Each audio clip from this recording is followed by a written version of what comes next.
Bagi sebagian orang, gambaran tentang membeli barang bekas bisa mengerikan, memalukan, aneh, dan tidak terbayangkan.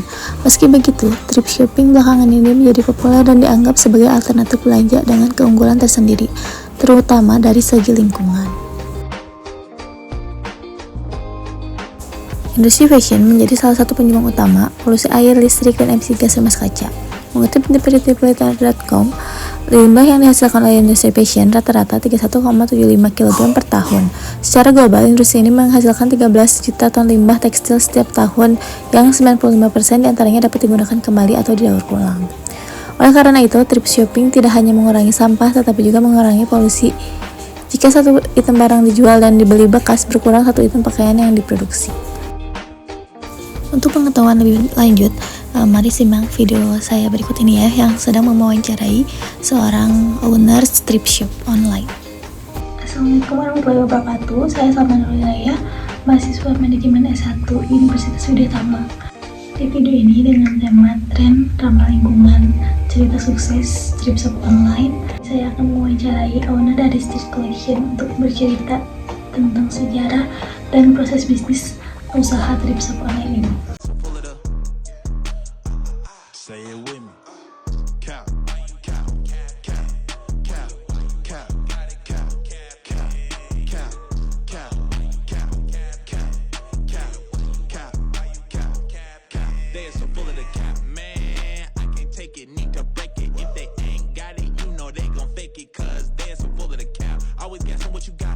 Lacking, but you always acting like you not. But you really not hot. You can get put out like old grease in a pot. But I'm new grease, you can get popped like a shoe crease. You need to be stopped. You got them hits, well, when you gon' drop? Cause it's not a hit, it's probably gon' flop. It's not a hit, you are not lit. Your life be fake like Morty and Rick. To keep it for real, to keep it 100. Cap, cap, cap, cap, cap, cap, cap, cap. Baik, sekarang di samping saya sudah ada owner dari Street Collection. Mungkin bisa memperkenalkan diri terlebih dahulu. Baik, perkenalkan, nama saya Rizky Nur Salamsyah, umur saya 22 tahun. Saya di sini sebagai owner dari Street Collection. Hai Kak Rizky, selain menjalankan bisnis ini, apakah ada kesibukan lain? Selain berbisnis, saya mempunyai kesibukan di luar bisnis, yaitu menjadi mahasiswa. Nah, sebelumnya boleh gak saya menanyakan tentang bisnis yang Kak Rizky jalani? Boleh. Oke, saya langsung masuk ke pertanyaan yang pertama. Bisa diceritakan nggak bagaimana proses awal mulai usaha thrift shop ini? Awal proses pembangunan bisnis saya ini terjadi dikarenakan di tahun 2020, tepatnya pada pandemi. Saya di sana sangat terpuruk dalam segi hal finansial. Apalagi saya di sana waktu masih mahasiswa semester 4, sangat kurangnya pemasukan dan besarnya pengeluaran. Di sana saya berpikir bagaimana cara mendapatkan uang secara ekstra, dan di sana muncullah ide bagaimana berjualan. Salah satunya pakaian yang sangat disukai para laki-laki, yaitu hoodie kalau enggak, atau lebih dikenal jaket. Pertanyaan yang kedua, seperti apakah struktur organisasi yang digunakan oleh usaha ini, dan apa tugas dari masing-masing struktur organisasi tersebut? Oke, buat struktur organisasi saya di bisnis ini, dalam inti organisasi itu ada dua, yaitu saya sebagai owner itu sendiri, dan kedua ada partner saya yang bernama Ari Hamdan. Dia adalah partner saya, dan untuk proses packing, apabila terjadinya overload, itu ada teman-teman saya yang siap membantu dalam proses pemackingan. Ada berjumlah 4 orang. Namun yang tugas yang pertama, yang tugas saya sendiri, yaitu menjadi host live streaming, dan kedua saya menjadi pencari supplier di pasar. Ketiga yaitu mengatur keuangan, dan keempat saya bernegosiasi dengan pemilik supplier itu sendiri. Dan untuk partner saya, teman saya itu bertugas sebagai proses pemakingan. Terus yang kedua ada proses bagaimana pelayanan antara pemilik dan customer itu sendiri. Jadi apabila terjadinya kesalahan pengiriman ataupun misalnya ada barang reject yang terkirim, itu tugasnya yaitu teman saya atau partner saya, Ari Hamdan. Lalu bagaimana sih sistem penggajian karyawannya itu? Untuk penggajian di sini sebenarnya tidak ada gaji tetap banget di setiap bulannya ataupun gaji pokok tidak ada. Cuman di sini saya profit sharing. Di sini saya dalam bisnis ini terdapat kepemilikan yaitu 60% bagi saya sendiri dan teman saya 40%. Dan untuk teman saya yang apabila terjadi overload itu saya hitung satu packingannya 500 perak, dan itu pun tidak satu doang ya, itu bisa hampir ratusan juga untuk sekali pengiriman gitu. Selanjutnya, bagaimana jam kerja dari usaha ini? Jam kerja di usaha ini sebenarnya lebih sangat-sangat fleksibel, apalagi saya sebagai mahasiswa dan teman saya juga masih mahasiswa. Dia untuk jam kerja di sini untuk saya sendiri memang agak terikat di jam 8 malam sampai jam 11 malam, itu pun hanya menjadi seorang host live streaming. Jika misalnya terjadi adanya event di kalau lebih dikenalnya di 12-12 ataupun 11-11 kayak di platform Shopee kayak gitu, itu kita bisa menjadi lebih renggang sampai di jam 1 malam. Dan untuk teman saya sendiri jam kerjanya itu sangat fleksibel. Dia bisa datang jam 3 sore ataupun misalnya jam 5 sore sampai ataupun jam 6 sore, itu tidak jadi masalah asalkan pengiriman itu maksimal jam 7 malam. Pertanyaan selanjutnya, saya akan bertanya terkait sistem keuangan penjualan. Berapakah data penjualan periode tahun terakhir? Buat periode tahun terakhir itu dalam bisnis kita cukup agak menurun drastis ya dibanding tahun kemarin. Untuk tahun sekarang dikarenakan terjadinya insiden TikTok Shop ditutup selama 2 bulan, dan saya juga sebagai mahasiswa menghadapi sidang skripsi, jadi agak sedikit banyak libur. Di seminggu bisa 5 sampai 6 hari itu libur, dan untuk nominal di tahun terakhir itu ada di angka 100 juta. Kalau di tahun sebelumnya? Untuk di tahun sebelumnya itu termasuk besar. Saya memiliki omset total hanya itu tidak untuk satu periode 1 tahun full, hanya sekitar 6 bulan saya mendapatkan 200 juta lebih. Oh begitu ya. Pada saat TikTok Shop diberhentikan, apakah Kak Rizky memiliki strategi lain dalam berjualan? Untuk strategi lain dalam berjualan, apalagi saya sangat berfokus di media sosial TikTok, saya memiliki strategi lain yaitu dengan berjualan live streaming di Shopee. Namun hasilnya memang tidak sebesar di TikTok Shop.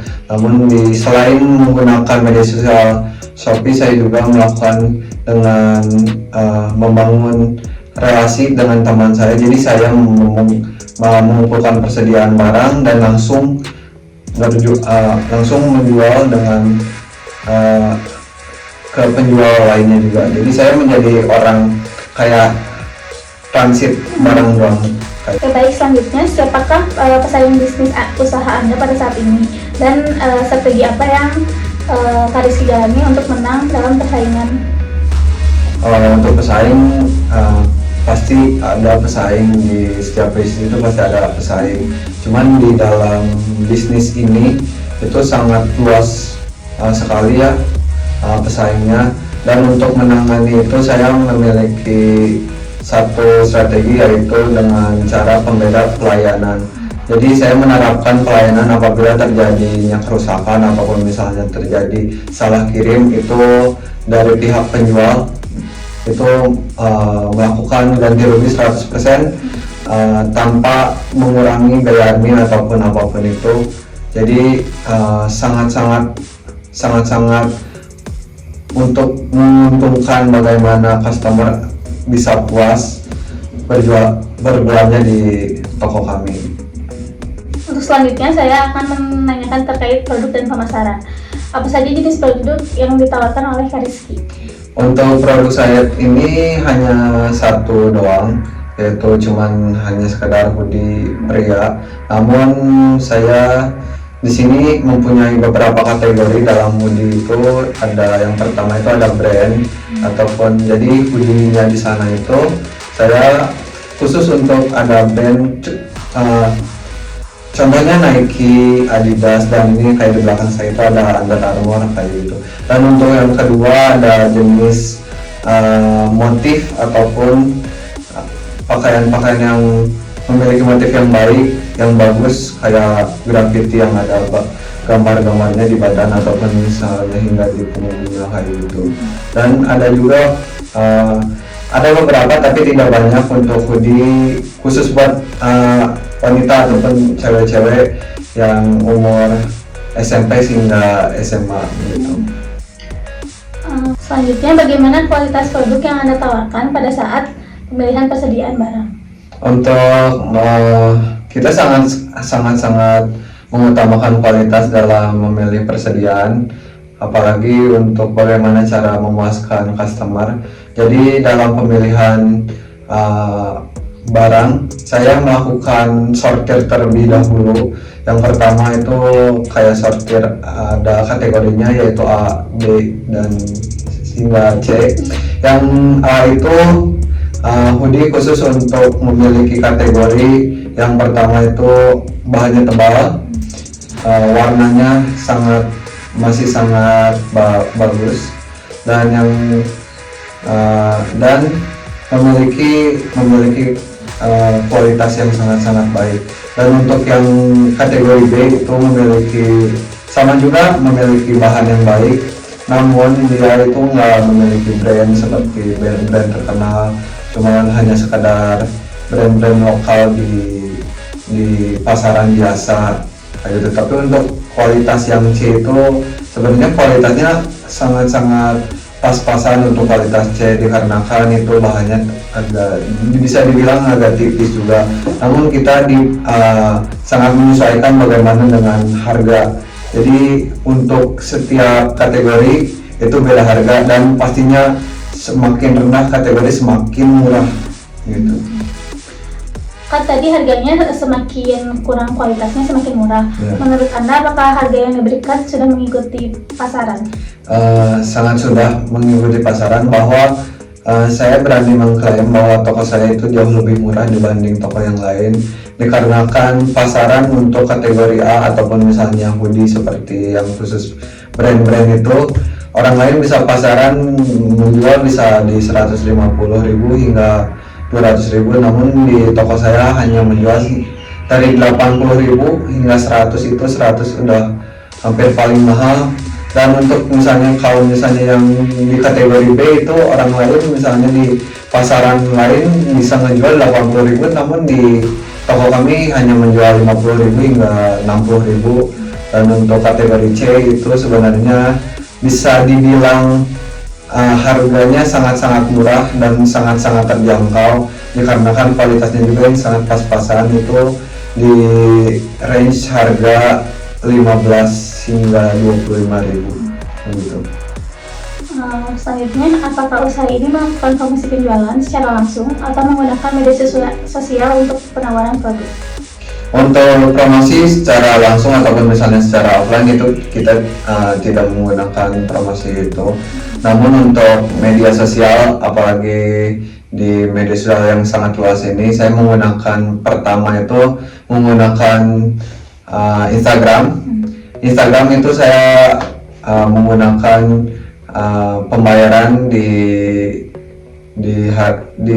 melakukan deposit hingga di 100.000 per hari. Dan untuk TikTok itu sebenarnya saya tidak melakukan promosi secara langsung, namun saya di sana memasarkan secara organik ataupun tidak membayar sama sekali, dengan cara pendekatan antara customer dan owner begitu. Bagaimana saluran pemasaran untuk memasarkan produk? Jadi saluran pemasaran di sini tidak selalu kita memperkenalkan produk, tidak. Jadi saluran pemasaran di sini saya menggunakan pendekatan antara bagaimana si customer dan owner itu sangat-sangat bisa terikat hingga mereka itu setidaknya kenal juga dengan owner itu, sehingga mereka memiliki rasa aman dalam membeli produk kita. Jadi mereka tidak ragu apabila misalnya terjadi kesalahan di saya, ataupun misalnya ingin membeli orang baru pun, jika ingin membeli, mereka tidak ada rasa ragu begitu. Selanjutnya saya akan menanyakan terkait tentang strength, weakness, opportunity, dan threats. Yang pertama, apakah yang menjadikan kekuatan dalam usaha ini? Untuk kekuatan dalam usaha ini, yang pertama itu pastinya sudah banyak customer ataupun misalnya orang lain tahu tentang dunia thrifting, khususnya di kategori hoodie ataupun jaket di sini begitu. Lalu apakah ada kelemahan pada usaha ini? Untuk kelemahan di usaha ini masih banyak juga orang di sana yang berkata tentang ilegal dan kotor apabila sampai nggak banyak membawa penyakit. Namun di sini saya bisa menjamin 100% apabila barang ini tuh bebas dari kuman dan bebas dari pembawa virus, dikarenakan saya sendiri sudah sangat sering di dalam pengambilan supplier itu, ataupun misalnya pengambilan persediaan itu, di sana masih banyak juga barang-barang yang baru ataupun misalnya barang-barang yang tidak laku di toko, namun mereka masukkan ke bal-balan gitu. Selanjutnya, apa saja peluang yang dapat dimanfaatkan oleh usaha ini?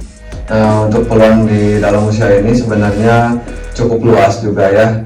Apabila ini terjadinya transisi tren ataupun misalnya perubahan tren dalam segala fashion, itu kita masih sangat bisa mengikuti, dikarenakan terjadinya transisi tren fashion itu sekitar 5 tahun sekali ataupun misalnya sampai 10 tahun sekali, dan terjadi kayak fashion Korea ataupun streetwear ataupun misalnya casual hingga urban, itu kita di sana masih bisa mengikuti, dikarenakan persediaan kita itu cukup random dan cukup unik juga.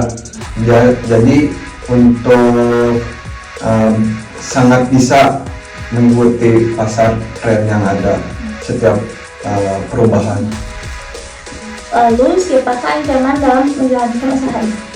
Yang pertama itu dalam segala produk ya, dalam segala jadi di dunia thrifting itu, apalagi di kategori hoodie ataupun misalnya sweater itu, hampir semua yang memiliki usaha thrifting itu barangnya hampir sama begitu saja. Jadi tidak ada hal yang spesial atau misalnya hal yang memiliki ciri khas masing-masing dalam setiap toko. Jadi tidak adanya perbedaan. Dan untuk di media sosial kan, apabila terjadinya penutupan lagi di media sosial, khususnya TikTok ataupun misalnya di Shopee, itu sangat-sangat menjadi ancaman besar, dikarenakan untuk toko kami itu benar-benar full online, hanya mengandalkan online dan tidak mengandalkan offline sama sekali, sehingga itu menjadi antisipasi ataupun menjadi ancaman terbesar kita dalam menjalankan bisnis ini. Dan ini pertanyaan terakhir, untuk visi misi Street Collection itu seperti apa? Untuk visi misi di Street Collection itu, yang pertama itu kita bagaimana di dunia thrifting itu tidak dilihat sebelah mata, dikarenakan memiliki dampak yang secara tidak langsung dirasakan namun cukup signifikan. Salah satunya mengurangi limbah tekstil, dikarenakan salah satu limbah yang paling berbahaya dan yang sangat sulit ditangani, apalagi khususnya di Indonesia. Sehingga saya sering melakukan edukasi juga di media sosial TikTok. Itu saya sering melakukan edukasi tentang bagaimana sih produk thrifting ataupun misalnya thrifting bisa dapat menyelamatkan dari ancaman limbah tekstil itu sendiri dan memberikan manfaat juga kepada ibu-ibu, khususnya ibu-ibu PKK. Dan di sini juga saya saling suka memperkerjakan mereka, seperti dalam apabila terjadinya restock barang itu mereka sering membantu dalam segala menyuci dan menyetrikanya itu.